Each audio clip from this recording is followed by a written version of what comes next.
ನಮಸ್ಕಾರ. ಇದು ಸುದ್ದಿ ವಿಶ್ಲೇಷಣೆ. ನಾನು ಶಶಿಧರ್ ಭಟ್. ಇದು ನನ್ನ ಡಿಜಿಟಲ್ ವಾಹಿನಿ ಸುದ್ದಿ ಟಿವಿ. ಇದನ್ನು ಲೈಕ್ ಮಾಡಿ, ಸಬ್ಸ್ಕ್ರೈಬ್ ಮಾಡಿ, ಬೆಲ್ ಐಕಾನ್ ಪ್ರೆಸ್ ಮಾಡೋದಕ್ಕೆ ಮರಿಬೇಡಿ. ಆಗಿನ ಸಾಧ್ಯ ಆದರೆ ಸಹಾಯ ಮಾಡಿ. ಸ್ವತಂತ್ರ ಪತ್ರಿಕೋದ್ಯಮಕ್ಕೆ ತಮ್ಮ ಬೆಂಬಲ ಸದಾ ಇರಲಿ. ಸೊ ನಾನೀಗ ಮಾತನಾಡುವಾಗ ಒಂದು ಕ್ಲಾರಿಫಿಕೇಷನ್ ಕೊಡ್ತೀನಿ. ನಾನು ಚಂದ್ರಾಲೋಕನ ನಮ್ಮ ಮನೆಯಿಂದ ಮಾತನಾಡ್ತಾ ಇದ್ದೀನಿ. ಹೊರಗಡೆ ಗಲಾಟೆ ಜಾಸ್ತಿ ಇರುತ್ತೆ ಯಾವಾಗ. ಸೊ ವೆಹಿಕಲ್ಗಳು ಬರ್ತವೆ, ಇನ್ನೊಂದು ಬರ್ತವೆ. ಕಿಟಕಿ ಹಾಕಿಬಿಟ್ರೆ ಶಬ್ದ ದಟ್ ಅಲ್ಲೇ ಪ್ರತಿಧ್ವನಿಸುತ್ತೆ. ಸೊ ಕಿಟಕಿ ತೆಗೆದ್ರೆ ಹೊರಗಡೆ ಇಂಥ ಶಬ್ದಗಳು ಬರ್ತವೆ. ಸೊ ನಮ್ಮನೆ ಎದುರುಗಡೆ ಏನಿದೆ ವೆಹಿಕಲ್ಗಳು ಓಡಾಡೋದು ಹೋಗ್ಬೋದು.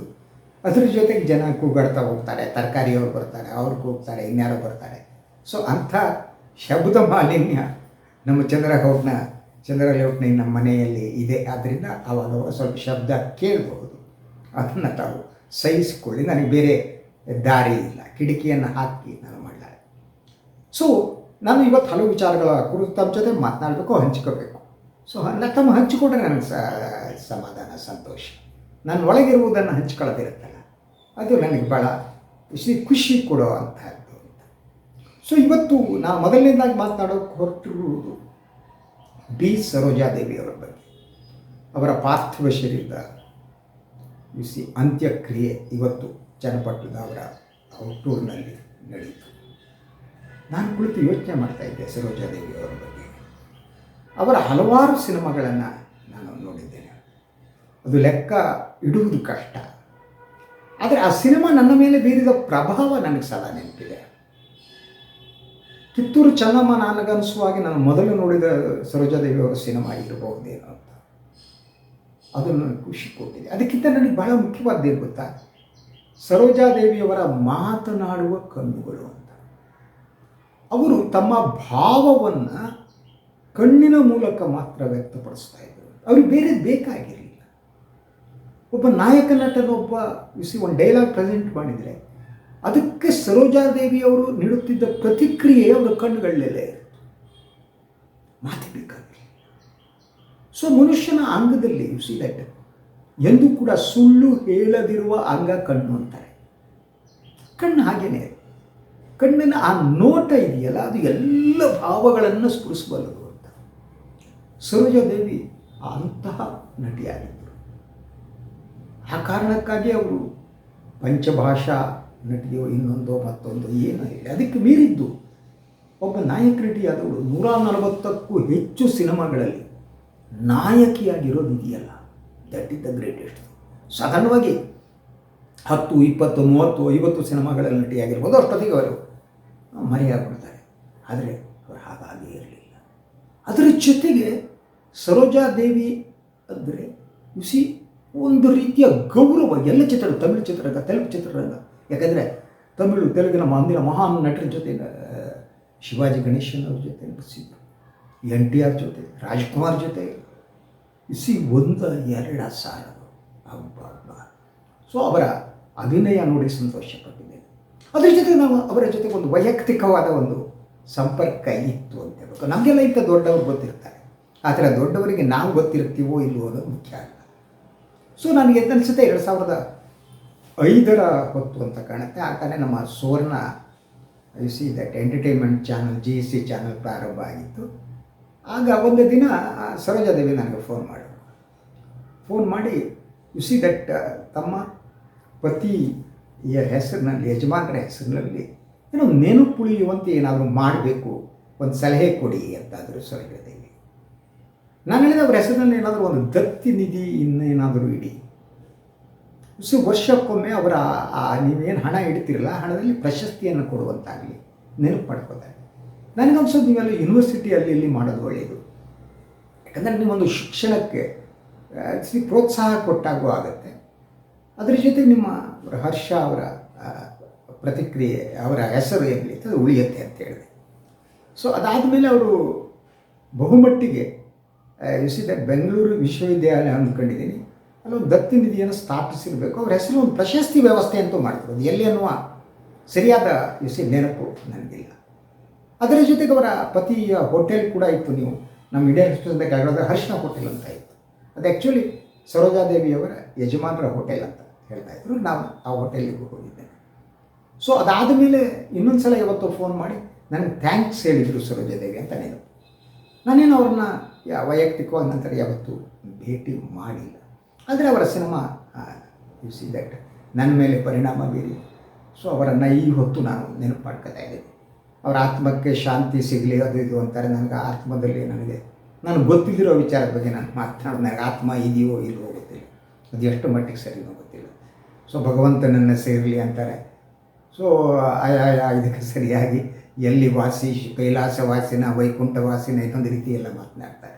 ನನಗದು ಯಾವುದು ನಂಬಿಕೆ. ಆದರೆ ಸರೋಜಾದೇವಿ ನನ್ನ ನೆನಪಿನಲ್ಲಿದ್ದಾರೆ. ಅವರ ಸಿನಿಮಾವನ್ನು ನೋಡಿ ನಾನು ಸಂತೋಷಪಟ್ಟಿದ್ದೇನೆ, ಖುಷಿಪಟ್ಟಿದ್ದೇನೆ. ಅವರ ಸಿನಿಮಾ ನನಗೆ ಹೊಸ ನೋಟವನ್ನು ಹಲವು ಸಂದರ್ಭದಲ್ಲಿ ಕೊಟ್ಟಿದೆ. ಓಕೆ ಫೈನ್, ಈ coming to the second point. So ಈಗ ನನಗೆ ಇವತ್ತು ನಾನು ಒಂದು ಕರ್ನಾಟಕ ಮಹಿಳಾ ಆಯೋಗದ ಅಧ್ಯಕ್ಷೆಯಾಗಿರುವ ನಾಗಲಕ್ಷ್ಮಿ ಚೌಧರಿ ಅವರಿಗೆ ನಾನು ಒಂದು ಥ್ಯಾಂಕ್ಸ್ ಹೇಳಬೇಕು. ಕಾರಣ ಇಷ್ಟೇ, ಅವರು ಈ ಒಂದು ಧರ್ಮಸ್ಥಳದಲ್ಲಿ ನಡೆದಿದೆ ಎನ್ನಲಾದ ನಿಗೂಢ ಹತ್ಯಾ ಪ್ರಕರಣಗಳ ವಿಚಾರವನ್ನು ಕೈಗೆತ್ತಿಕೊಂಡಿದ್ದು, ಈ ಬಗ್ಗೆ SIT ತನಿಖೆ ನಡೆಸಿ ಅಂತೇಳಿ ಮುಖ್ಯಮಂತ್ರಿಗೆ ಪತ್ರ ಬರೆದಿದ್ದಾರೆ. ಆ ಪತ್ರವನ್ನು ನಾನು ನೋಡಿದಾಗ ಅವರಿಗೊಂದು ಥ್ಯಾಂಕ್ಸ್ ಹೇಳಬೇಕು ಅಂತ. ಆದರೆ still I have A doubt. ನನಗೆ ಅನುಮಾನ ಇದೆ ಸರ್ಕಾರ ಈ ದಿಸೆಯಲ್ಲಿ ಕ್ರಮ ಕೈಗೊಳ್ತಾ ಅಂತ. ಯಾಕೆಂದರೆ ಇಡೀ ಈ ವ್ಯವಸ್ಥೆ ಏನಿದೆ ಗೊತ್ತಾ, ದೊಡ್ಡವರು ಇನ್ವರ್ಟೆಡ್ ಕಾಮ, ಆ ದೊಡ್ಡವರ ಅಡಿಯಾಳಾಗಿದೆ ಅಂತ. ಅವರು ಯಾರು ದೊಡ್ಡವರಲ್ವೋ ನಾನು ಹೇಳಿದ್ದಾರೆ. ಆ ದೊಡ್ಡವರು ಅಂತ ಯಾರು ಇದ್ದಾರೆ ಅವರು ಅಡಿಯಾಳಾಗಿದೆ, ಇಡೀ ವ್ಯವಸ್ಥೆ ಅಡಿಯಾಳ. ಸೊ ಅದರಿಂದ ನನಗೆ ಈ ಸರ್ಕಾರದ ಬಗ್ಗೆ ಕೂಡ ಅನುಮಾನಗಳಿವೆ. ಯಾಕಂದರೆ ಕಾಂಗ್ರೆಸ್ ಸರ್ಕಾರದಲ್ಲೂ ಕೂಡ ಧರ್ಮಸ್ಥಳದ ದೊಡ್ಡವರ ಹಿತಾಸಕ್ತಿಯನ್ನು ಕಾಪಾಡುವ ಹಲವು ವ್ಯಕ್ತಿಗಳಿದ್ದಾರೆ. ಹಾಗಂತ ಅವ್ರಿಗೆ ಗೊತ್ತಿಲ್ಲ ಅಂತಲ್ಲ. ಧರ್ಮಸ್ಥಳದಲ್ಲಿ ನಡೆದಂತಹ ಏನು ಹತ್ಯಾ ಪ್ರಕರಣಗಳಿವೆ, ಅದರ ಅರಿವು ಕೂಡ ಅವರಿಗೆ. ಆದರೂ ಅವರಿಗೆ ಡಿಫೆಂಡ್ ಮಾಡ್ಕೋತಾರೆ. ಯಾಕೆ ಡಿಫೆಂಡ್ ಮಾಡ್ಕೋತಾರೆ ಯೋಚಿಸಿ ನೋಡಿ. ಯಾಕಂದರೆ ಅವರು ದೊಡ್ಡವರು ಅಂತ. ಈ ದೊಡ್ಡವರ ಮುಖವಾಡ ಕಳಚಿ ಬೀಳ್ತಾ ಇದ್ದರೂ ಕೂಡ ಸರ್ಕಾರ ಎಚ್ಚೆತ್ತುಕೊಳ್ಳುವ ಲಕ್ಷಣಗಳು ನನಗೆ ಕಾಣ್ತಾ ಇದೆ. Government I have my own doubts ಈ ಸರ್ಕಾರದ ಬಗ್ಗೆ. ನಾಗಲಕ್ಷ್ಮಿ ಚೌಧರಿ ಪತ್ರ ಬರೆದರೂ ಕೂಡ ಸಿದ್ದರಾಮಯ್ಯ ರಿಯಾಕ್ಟ್ ಮಾಡ್ತಾರೆ ಅಂತ ನನಗನ್ಸಲ್ಲ. ಯಾಕಂದರೆ ಸಿದ್ದರಾಮಯ್ಯ ಕೂಡ ಈಗ ಇಂಥ ಶಕ್ತಿಗಳ ಮಧ್ಯನೇ ಇದ್ದಾರೆ. ಯಾವ್ಯಾವ ಶಕ್ತಿಗಳಿದ್ದಾರೆ ಇದನ್ನು ರಕ್ಷಣೆ ಮಾಡುವಂಥ ಶಕ್ತಿಗಳು ಅವರ ಮಧ್ಯೆ ಇದ್ದಾರೆ.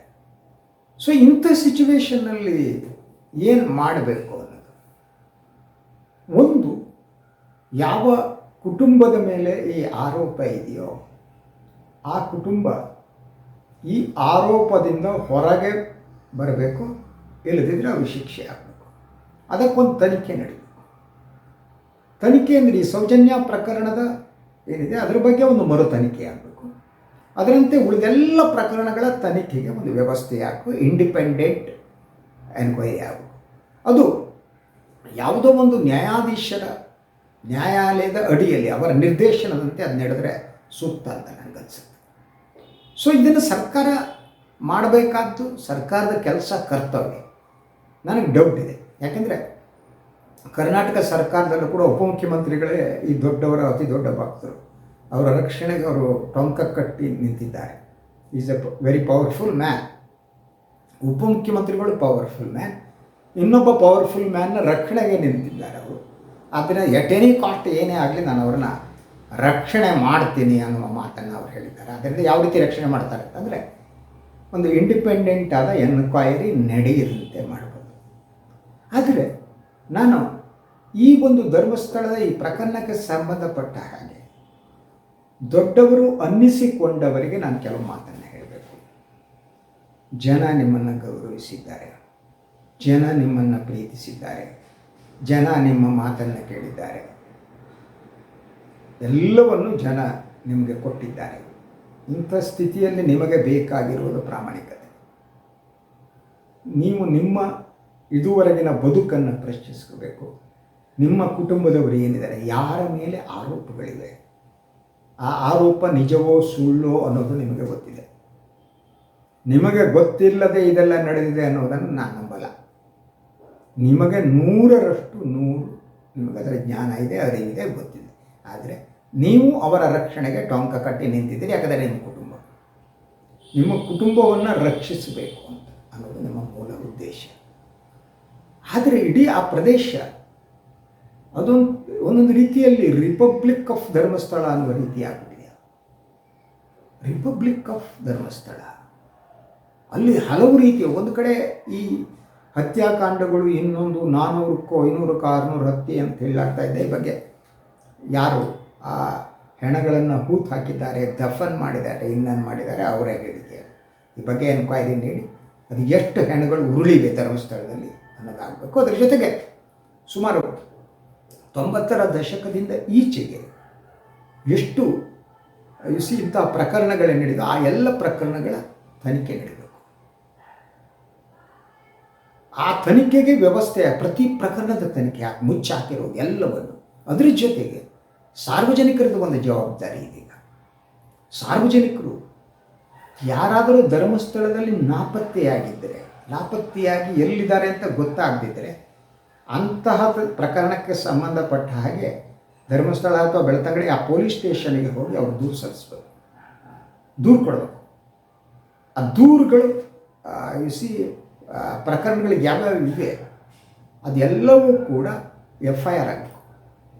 ಇದು ಯಾರ್ಯಾರು ಧರ್ಮಸ್ಥಳದಲ್ಲಿ ನಿಮ್ಮವರನ್ನ ಕಳೆದುಕೊಂಡಿದ್ದೀರಿ ನೀವು ದೂರು ಕೊಡಬೇಕು. ಮತ್ತು ಪೊಲೀಸ್ ಈ ದಿಸೆಯಲ್ಲಿ ಎನ್ಕ್ವೈರಿಯನ್ನು ಮಾಡಬೇಕು. ಅದಕ್ಕೆ ಸರ್ಕಾರ ಪ್ರತ್ಯೇಕವಾದ ಒಂದು ತನಿಖಾ ವ್ಯವಸ್ಥೆ ಮಾಡೋದು ಒಳ್ಳೆಯದು.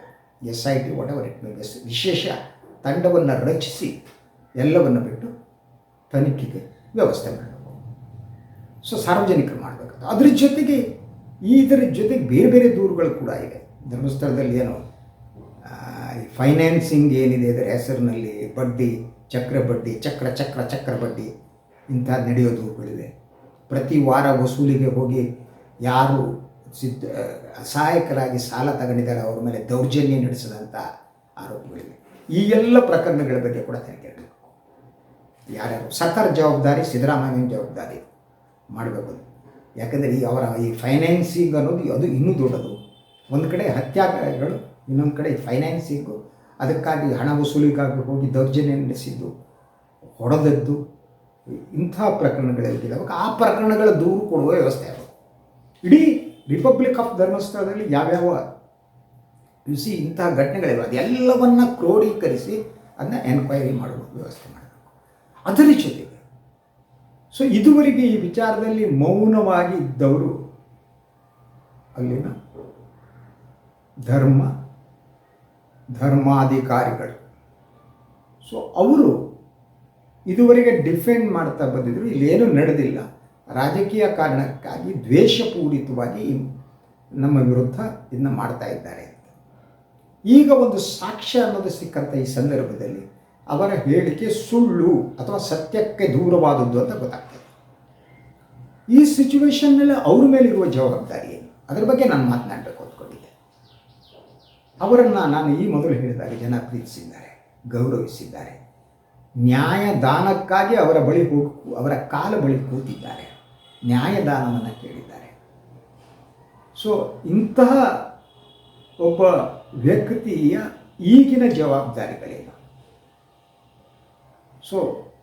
ಅವರು ಮೊದಲನೇದಾಗಿ ಅವರೇನೆ ಸರ್ಕಾರಕ್ಕೆ ಮನವಿ ಮಾಡಬೇಕು. ಯಾವ್ಯಾವ ಆರೋಪ ಇದೆಯೋ ಆರೋಪಕ್ಕೆ ಸಂಬಂಧಪಟ್ಟ ಹಾಗೆ ನ್ಯಾಯಯುತವಾದ ತನಿಖೆ ನಡೆಸಿ, ನನ್ನ ಕುಟುಂಬದವರು ಯಾರಾದರೂ ಇಂತಹ ಕೃತ್ಯದಲ್ಲಿ ಭಾಗಿಯಾಗಿದ್ದರೆ ಅವರಿಗೆ ಶಿಕ್ಷೆ ವಿಧಿಸುವಂತಾಗಬೇಕು. ನಾನು ಈ ವಿಚಾರದಲ್ಲಿ ಮಧ್ಯಪ್ರವೇಶ ಮಾಡಲ್ಲ, ಅಥವಾ ನನ್ನ ಕುಟುಂಬದವರು ಆಪಾದಿತರಾಗಿದ್ದರೆ ನಾನು ಅವರ ರಕ್ಷಣೆ ಮಾಡುವುದಿಲ್ಲ ಅಂಥೇಳಿ ಅವರು ಬಹಿರಂಗವಾಗಿ ಹೇಳಬೇಕು. ಆಣೆಗಿಣೆ ವಿಚಾರದಲ್ಲಿ ನಾನು ಹೇಳಲ್ಲ. ಆಣೆ ಅವರು ಮಂಜುನಾಥನನ್ನೇ ಅವ್ರ ಕುಟುಂಬದವ್ರು ಯಾರು ನಂಬುತ್ತಾರೆ ಇಲ್ಲ ಅನ್ನೋದಕ್ಕೆ ನನಗೆ ಅನುಮಾನ ಇದೆ. ಮಂಜುನಾಥನನ್ನಾಗಲಿ ಅಣ್ಣಪ್ಪ ದೇವರನ್ನಾಗಲಿ ಅವರು ನಂಬುವುದಿದ್ದರೆ, ಧರ್ಮಕ್ಷೇತ್ರ ಅಂತ ಹೇಳಿದಂಥ ಕ್ಷೇತ್ರದಲ್ಲಿ ಇದ್ದವರು ನಂಬಿದ್ದರೆ ಅವರು ಅಧರ್ಮದ ಕೆಲಸವನ್ನು ಮಾಡ್ತಿರಲಿಲ್ಲ. ಯಾರು ಅಧರ್ಮದ ಕೆಲಸವನ್ನು ಧರ್ಮಕ್ಷೇತ್ರಗಳನ್ನು ಮಾಡ್ತಾರೆ ಅವರಿಗೆ ಆ ಧಾರ್ಮಿಕ ನಂಬಿಕೆಯೇ ಇಲ್ಲ, ಅವ್ರಿಗೆ ವ್ಯವಹಾರಕ್ಕಿದ್ದವರು. ಅದು ಹೇಗೆ ಅಂದರೆ, ನಾನು ನಿನ್ನೆ ಒಂದು ವಿಡಿಯೋ ನೋಡ್ತಾ ಇದ್ದೆ. ಈ ಬೆಂಗಳೂರಿನ ಗಾಳಿ ಆಂಜನೇಯ ಸ್ವಾಮಿ ದೇವಸ್ಥಾನಕ್ಕೆ ಸಂಬಂಧಪಟ್ಟ ಹಾಗೆ ಅದೇನು ಮುಜರಾಯಿ ಇಲಾಖೆ ತೆಗೆದುಕೊಂಡು ಆವಾಗ ಕೆಲವು ವಿಡಿಯೋಗಳು ಬಂದು ಸೊ ಆ ವಿಡಿಯೋದಲ್ಲಿ ಅಲ್ಲಿದ್ದ ಟ್ರಸ್ಟ್ನವರು ಹೋಗ್ಬಿಟ್ಟು ಹಣ, ಭಕ್ತರು ಹಾಕಿರುವ ಹಣ ಇದೆಯಲ್ಲ, ಅದರಲ್ಲಿ ಒಂದೊಂದೇ ನೋಟ್ ಕಟ್ಟನ್ನು ತೆಗೆದು ಆ ಟ್ರಸ್ಟಿ ಅಂತವ್ರು ಈ ಕಿಸಿಗೆ ಬಿಟ್ಕೊತಾ ಇದ್ದ. ಅಲ್ಲಿದ್ದು ಟ್ರಸ್ಟ್ನವರು ಯಾರೂ ಕೂಡ ಗಾಳಿ ಆಂಜನೇಯನ ನಂಬುವವರಲ್ಲ, ಅವರು ಅಲ್ಲಿ ಬರೋ ದುಡ್ಡನ್ನು ನಂಬುವವರು. ಅದೇ ರೀತಿ ಧರ್ಮಸ್ಥಳದಲ್ಲಿ ಇರುವವರು ಇವರು. ಸೊ ಆಂಜನೇಯನನ್ನಾಗಲಿ, ಅಲ್ಲ ಆಂಜನೇಯ ಇಲ್ಲ ಅಲ್ಲ, ಅಲ್ಲಿರುವ ಮಂಜುನಾಥನನ್ನಾಗಲಿ ಅಥವಾ ಇನ್ಯಾವುದೋ ದೇವರು, ಅಣ್ಣಪ್ಪ ದೇವರಾಗಲಿ, ಅಣ್ಣಪ್ಪ ಭೂತನಾಗಲಿ ಇನ್ಯಾರನ್ನೂ ನಂಬಲ್ಲ ಅವರು. ನಂಬಿದರೆ ಇಂಥ ಅಲ್ಲಿ ಕುಕೃತ್ಯಗಳೇ ನಡೀತಿರಲಿಲ್ಲ. ಆದ್ದರಿಂದ ಅವ್ರು ಯಾರೂ ದೈವಭಕ್ತರಲ್ಲ. ದೇವರು ಅನ್ನೋದು ವ್ಯವಹಾರ, ಅವರಿಗೆ ವ್ಯವಹಾರ, ಅದೊಂದು ವ್ಯವಹಾರ ಅಷ್ಟೆ. ಭಾಳಷ್ಟು ಜನ ಯಾರು ದೇವರನ್ನು ಇಟ್ಕೊಂಡು ಬಂದಿರ್ತಾರೆ, ಅವ್ರಿಗೆ ದೇವರು ಅನ್ನೋದು ವ್ಯವಹಾರ. ಹಣವನ್ನು ಸಂಗ್ರಹಿಸುವುದಕ್ಕೆ ಅವರಿಗಿರುವ ಅತಿ ದೊಡ್ಡ ಭಾಗ ಮಾರ್ಗ, ದುಡ್ಡು, ಕಾಸು.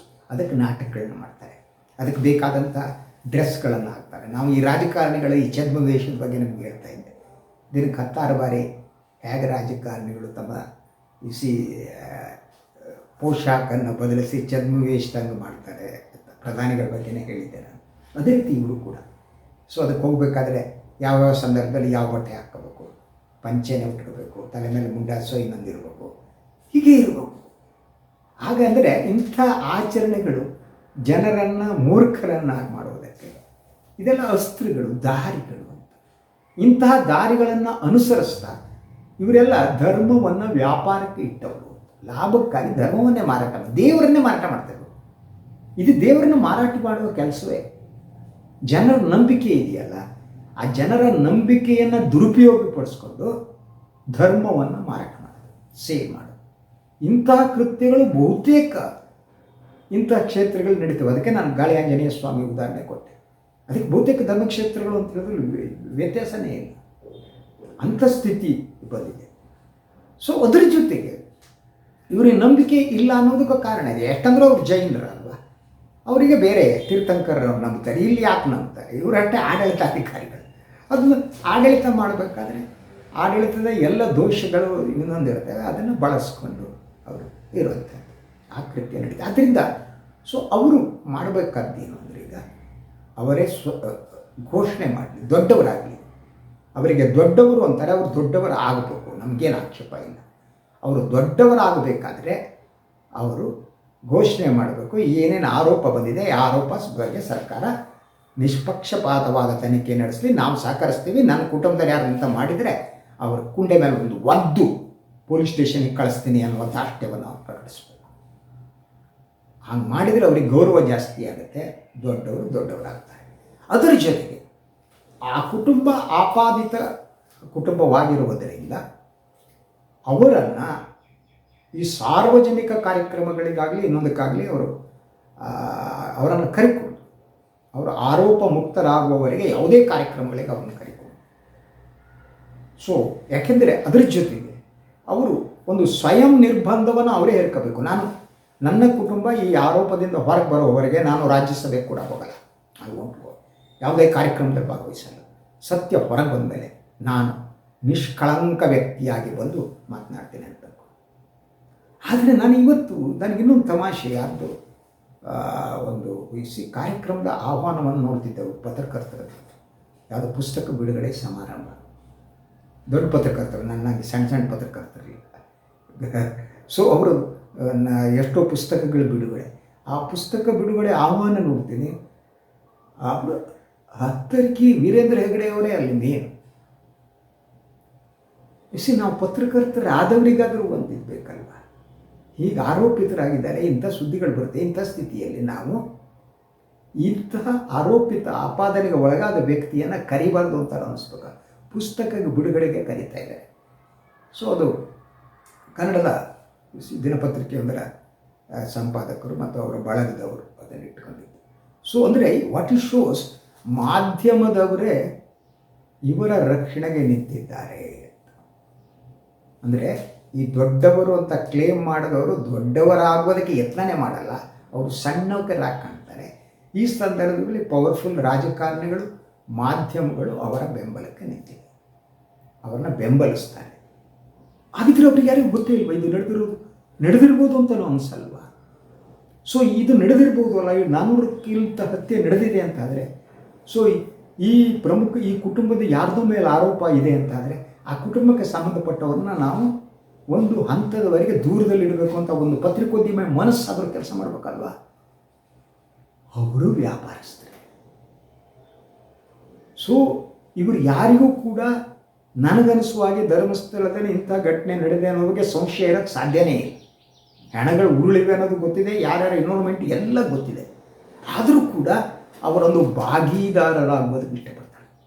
ಅವರ ಜೊತೆ ಭಾಗೀದಾರರಾಗುವುದು, ಅವರನ್ನು ಕಾರ್ಯಕ್ರಮಕ್ಕೆ ಆಹ್ವಾನಿಸುವುದು, ಪಕ್ಕದಲ್ಲಿ ಕೂರಿಸ್ಕೊಳ್ಳೋದು, ಅವರಿಗೆ ಭಾಷಣ ಮಾಡೋದಕ್ಕೊಂದು ಅವಕಾಶವನ್ನು ಕಲ್ಪಿಸೋದು, ಈ ಕೆಲಸ ನಡೀತಿದೆ. ಅದನ್ನು ನಾಡಿನ ದೊಡ್ಡ ದೊಡ್ಡ ಸಂಪಾದಕರುಗಳು, ನಾನು ಪತ್ರಕರ್ತರ ಅನ್ನುವವರೇ ಇದರಲ್ಲಿ ಆದರೆ ಸತ್ಯ ಎಲ್ಲಿ ಬರುತ್ತೆ? ಸತ್ಯದ ಸಮಾಧಿ ಆಗೋಗುತ್ತೆ. ಈಗ ನೇತ್ರಾವತಿ ನದಿಯಲ್ಲಿ ಅದೆಷ್ಟು ಹೆಣಗಳು ತೇಲಿ ಹೋಗಿದೆಯೋ ಗೊತ್ತಿಲ್ಲ, ಆ ಭೂಮಿಯಲ್ಲಿ ಅದೆಷ್ಟು ಹೆಣಗಳನ್ನು ಹುಗಿಯಲಾಗಿದೆಯೋ ಗೊತ್ತಿಲ್ಲ. ಆದರೆ ಅಲ್ಲಿ ಸತ್ಯ ಒಂದು ಕಡೆ ಸಮಾಧಿ ಆಗ್ತಾ ಇದ್ದರೆ, ಈ ಸತ್ಯವನ್ನು ಸಮಾಧಿ ಮಾಡುವ ಕಾರ್ಯದಲ್ಲಿ ರಾಜಕಾರಣಿಗಳು, ಪತ್ರಕರ್ತರು, ಮಾಧ್ಯಮದಲ್ಲಿ ಎಲ್ಲ ದೊಡ್ಡ ಜನ ಸೇರ್ಕೊಂಡಿದ್ದಾರೆ. ಇದು ಅಪಾಯಕಾರಿಯಾದದ್ದು. ಇವರೆಲ್ಲ ರಿಪಬ್ಲಿಕ್ ಆಫ್ ಧರ್ಮಸ್ಥಳದ ಸಂರಕ್ಷಕರಾಗಿದ್ದಾರೆ, ರಕ್ಷಕರಾಗಿದ್ದಾರೆ. ಸೊ ಆದ್ದರಿಂದ ಸರ್ಕಾರ, ಸಿದ್ದರಾಮಯ್ಯ ಒಂದು ವಿಶೇಷ ತನಿಖಾ ತಂಡವನ್ನು ನೇಮಿಸುವ ಮೂಲಕ ಸತ್ಯ ಹೊರಗೆ ಬರುವಂತೆ ನೋಡಿಕೊಳ್ಳಲಿ. ಇದರಲ್ಲಿ ಈ ಕಾರಣರು ಯಾರು ಈ ಹತ್ಯೆಗಳಿಗೆ ಅಂತ ಈ ಒಂದು ದೊಡ್ಡವರ ಕುಟುಂಬಕ್ಕೆ ಅವರು ಸೇರದೇ ಇದ್ದರೆ ನಮಗೇನು ಬೇಸರ ಇಲ್ಲ. ಬೇರೆಯವರಾದರೆ ಯಾರು ತಪ್ಪಿತಸ್ಥರು ಅವ್ರು ಹೊರಗಾಗಬೇಕು, ಯಾರು ಮಾಡಿದ್ದಾರೆ ಈ ಕೃತ್ಯವನ್ನು ಹೊರಬರಬೇಕು. ಅವರು ಎಲ್ಲಿ ಹೋಗಬೇಕೋ ಅಲ್ಲಿ ಹೋಗಲೇಬೇಕು, ಕಳಿಸುವ ವ್ಯವಸ್ಥೆ ಮಾಡಬೇಕು. ಆ ಜವಾಬ್ದಾರಿಯನ್ನು ಸರ್ಕಾರ ಮಾಡುತ್ತೆ ಅಂತ ನಂಬಿಕೆ ಇಲ್ಲದಿದ್ದರೂ ನಾನು ನಂಬುತ್ತೇನೆ. ಇದು ಇವತ್ತಿನ ಸುದ್ದಿ ವಿಶ್ಲೇಷಣೆ. ಇನ್ನೊಂದು ವಿಚಾರದಾಗ ಮತ್ತೆ ಬರ್ತೀನಿ. ನಾನು ವೈನ್ ಲೈಕ್ ಮಾಡಿ, ಸಬ್ಸ್ಕ್ರೈಬ್ ಮಾಡಿ, ಬೆಲ್ ಐಕಾನ್ ಪ್ರೆಸ್ ಮಾಡೋದಕ್ಕೆ ಮರಿಬೇಡಿ. ಹಾಗೆ ಸಾಧ್ಯ ಆದರೆ ಸಹಾಯ ಮಾಡಿ. ಸ್ವತಂತ್ರ ಪತ್ರಿಕೋದ್ಯಮಕ್ಕೆ ತಮ್ಮ ಬೆಂಬಲ ಸದಾ ಇರಲಿ. ಎಲ್ಲರಿಗೂ ನಮಸ್ಕಾರ.